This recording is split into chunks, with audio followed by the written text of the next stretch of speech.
Hey there, I'd like to walk you through what I do during a door service. So I got a lot of questions about what exactly is the door service, and I'd like to explain that. One of the first things I do is do an initial inspection. So you can see that there's a bunch of grease. It looks like rust, but this is really white lithium grease that was left on by the previous servicer. What I'll do is I'll take that off with a degreaser. And sometimes it's on really thick and I'll have to do multiple coats of degreaser, and I use like an acid brush to scrub it.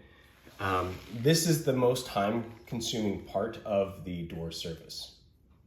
The next step of the door service is I'm looking at the hinges and rollers. So this is where the hinge pivots for each panel, and this is where the roller goes through. Some of them have it in the same spot. Other places will have this double hinge, so the roller and the hinge are separate spots.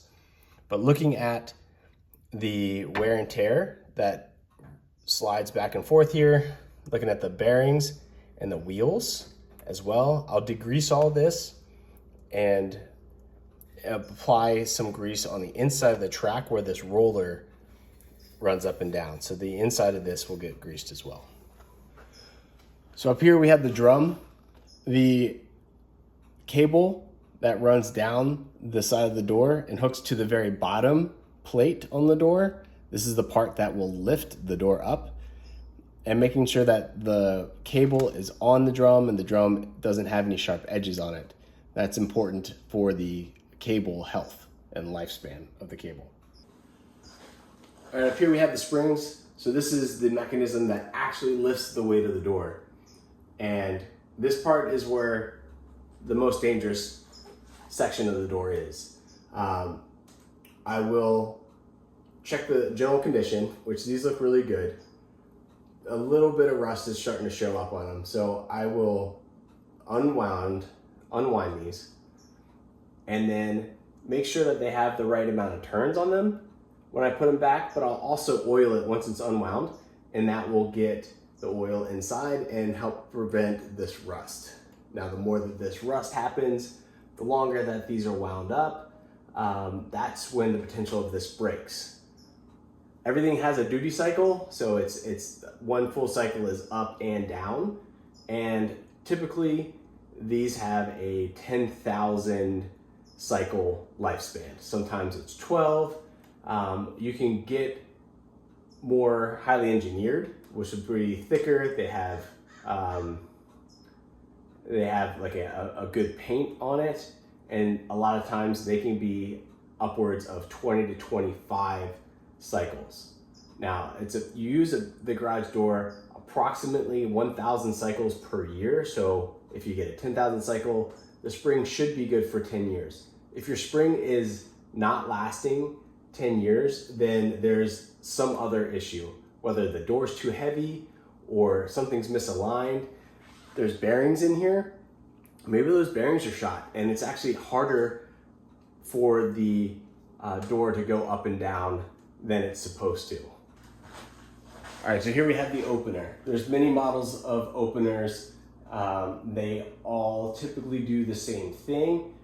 There's some openers that have different settings, however. So there should be if it's after 1993 anyway, the opener should have a force sensor on it. So that means that it won't close. Once it feels too much force on closing, it will reopen, so it thinks that there's a car in the way or a person, which is what happened. Somebody got killed and that created change. So the door crushed somebody.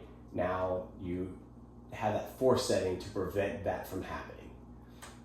There's also sensors on the side of the doors that come up and that tell you if something's in the way, and then that will cause the door to come up on its own, preventing any damage to the door or your car or whomever might have just ran across that sensor. All right, next up are your door sensors. So this is a obtrusion sensor. So like if something comes through here, It will cause the door to go back up if it's on its way down. It will also prevent the door from closing at all if something is blocking that sensor. Now, this particular sensor has two issues. One, it's pointing down. The light's still on, which means it does see the signal on the other side, which is kind of unique, but it should be up like that. And so when I move this, I'll retighten this so that it doesn't actually move. But this is also too high. It's at 16 inches to the top. It should be no higher than 6, according to California law.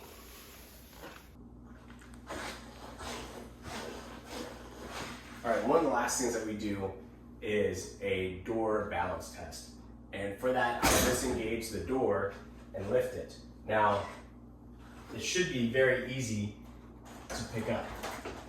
It shouldn't be too heavy. It shouldn't take off on you either. As you can see, I'm right-hand dominant.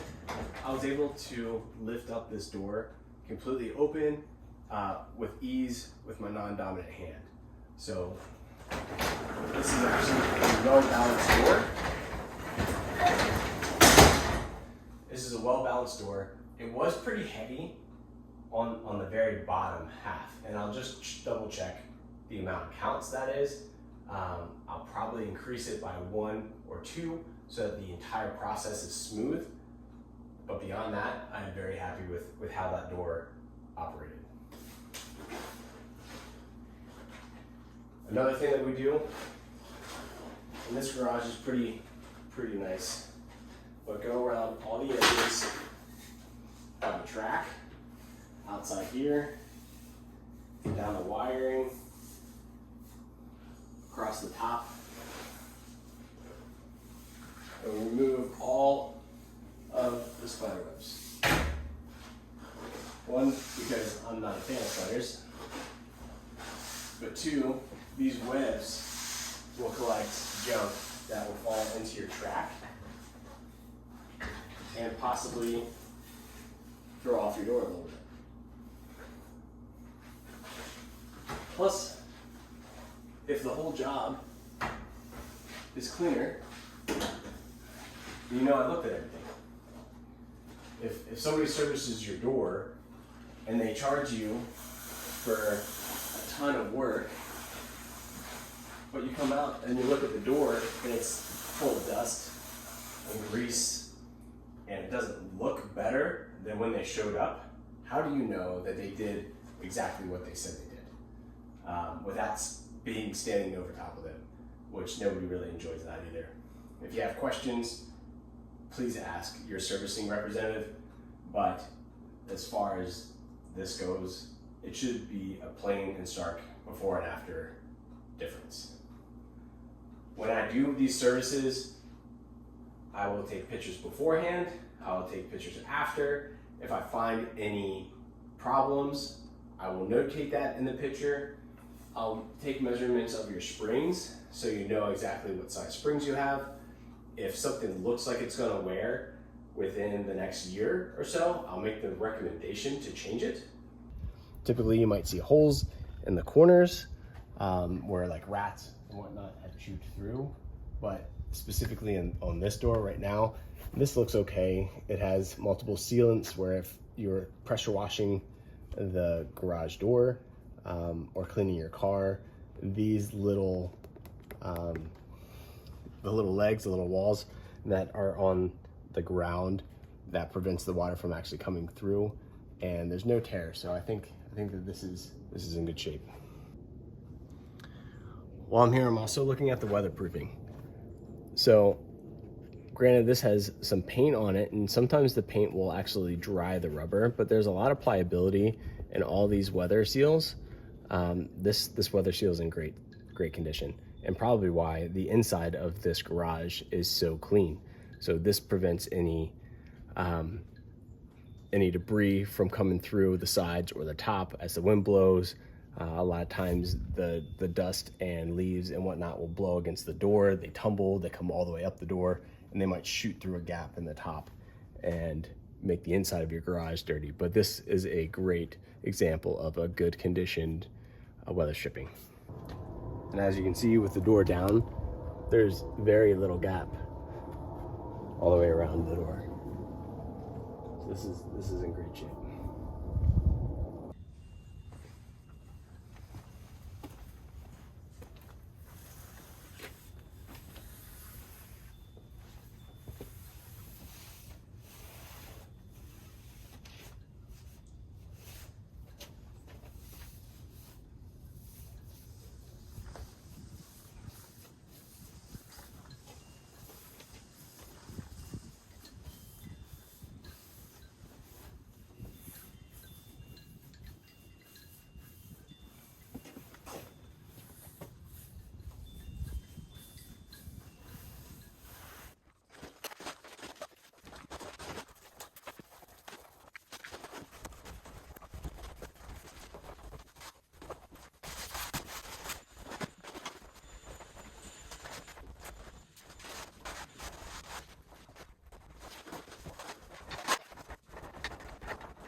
All right, now that everything's been cleaned and inspected, everything I've put my hands on so far is great. So now I'm going to go through with a simple ratchet and check all of the hardware and all of this stuff. So this customer particularly said that something binds here. So I'm anticipating something being loose.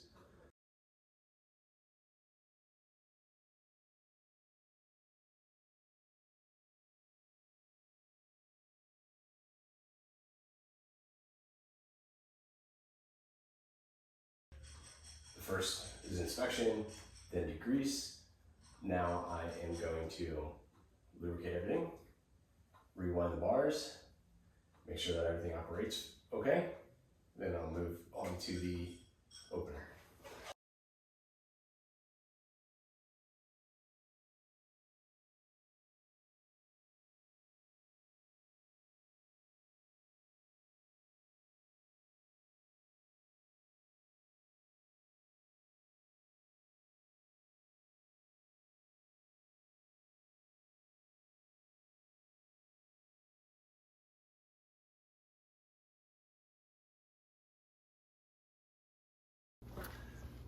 So one of the things that I look at the roller, one, does it pivot in here fine?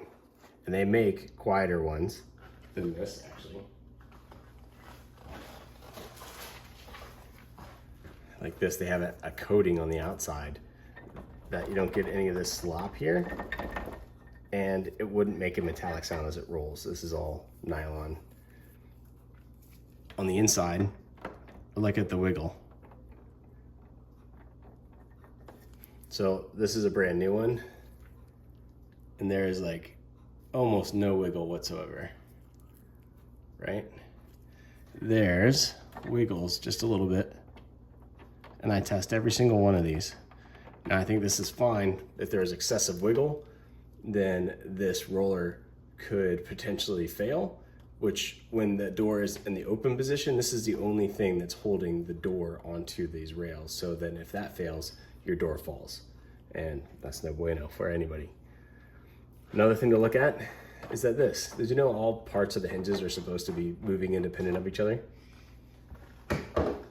So you could do this yourself, and you just touch any part of your door and it should rotate.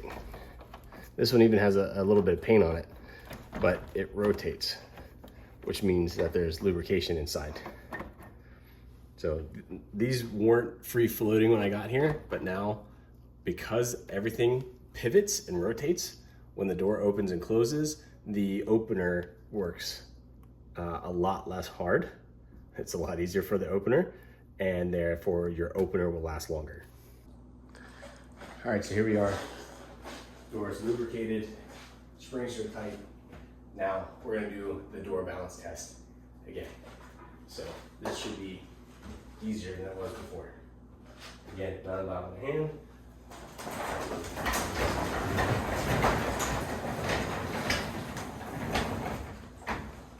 Opens with ease.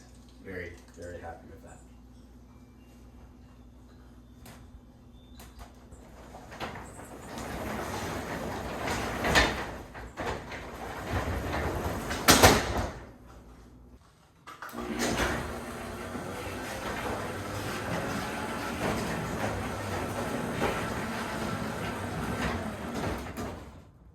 Good deal.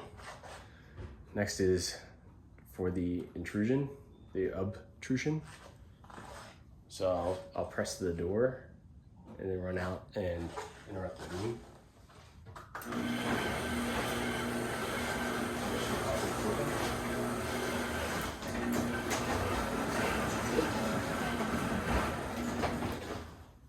And then after it tells me that something happened, all right, I will do it one more time for the force setting.